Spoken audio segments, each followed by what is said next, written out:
On a small island at the southern tip of Sumatra, a boy named Nafian Faiz was born.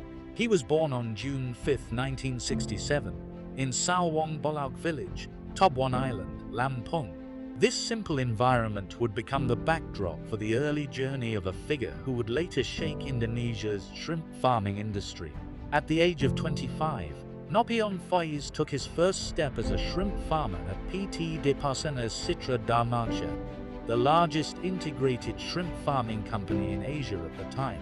PT Deparsenas Citra Dharmaja was a company that adopted the Nucleus Estate Smallholder Scheme, NES, a partnership model established as a result of loans from the World Bank and the Asian Development Bank, which were used to finance the company's development from the beginning. The NES or Nucleus Plasma Partnership model adopted by the company was prone to horizontal conflicts and was not in line with the local wisdom of Indonesia. The limitation of basic rights, worsened by the lack of transparency in the company's financial reporting by some of its management, widened the gap between the two partners. While working as a shrimp farmer, Nafian Faiz was also actively involved in the shrimp farmers movement, voicing their aspirations through an initial platform called the Forum Komunikasi, or FK. As the implementation of the Nucleus Plasma Partnership in Bumi Deparsenas worsened, in September 1998, the Forum Komunikasi Petambak developed into an organization known today as Faiz Lampung. Nafian Faiz became involved as an administrator. The economic crisis that struck Indonesia at that time caused PT Deparsenas Citra Dharmaja's position to worsen. Eventually, in 2000, a mass movement occurred, resulting in casualties and forcing PT Deparsenas Citra Dharmaja to lose its rights to manage the shrimp farming area, which was taken over by the Indonesian government. As an administrator of Faiz, Nafian Faiz, who was concerned about the condition of the shrimp farmers in Bumi Deparsenas, decided to become the head of the village where he lived. He worked to establish an independent and cooperative society to realize his long-held dream of communal welfare.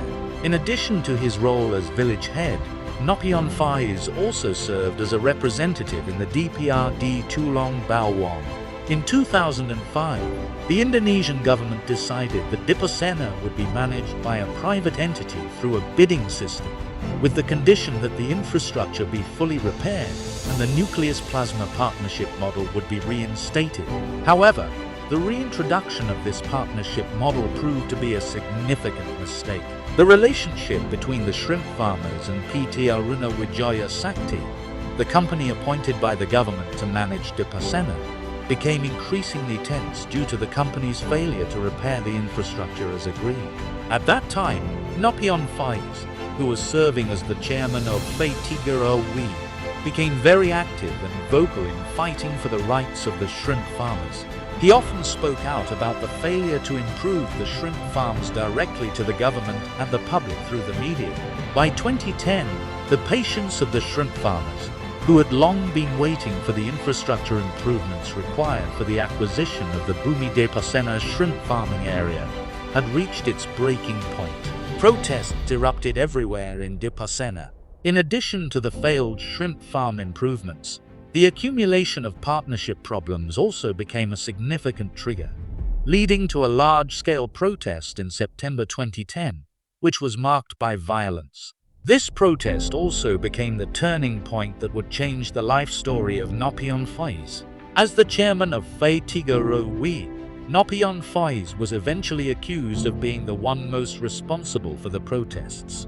His arrest by law enforcement did not stop the shrimp farmers' dissatisfaction with the company. The protests grew larger, and the mass movement by the shrimp farmers continued for months, eventually forcing the company to cease operations and activities in Bumi Deparsenas. Nafian Faiz served his sentence under house arrest while continuing to motivate the shrimp farmers in Deparsenas to rise up in the midst of darkness. At that time, Deparsenas was truly in the dark, as the company cut off its electricity supply, and state electricity could not reach the residents.